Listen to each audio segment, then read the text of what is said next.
Hello everyone! If you're experiencing issues where you're getting calls from certain people even though your Do Not Disturb mode is on or your focus mode is active, I'll guide you on how to fix this. So let's get started.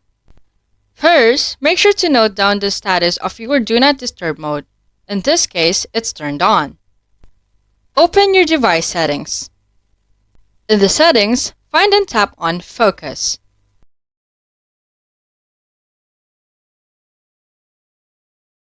Tap on Turn on Do Not Disturb and then select People.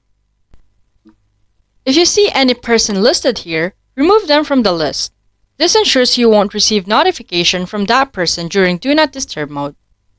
Check the Allow Repeated Calls option.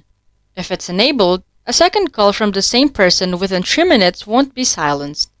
If you prefer to block repeated calls, turn off this option.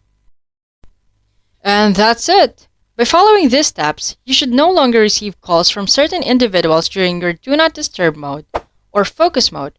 If you found this guide helpful, please don't forget to like, subscribe, and hit the notification bell for more updates. Until next time, bye-bye!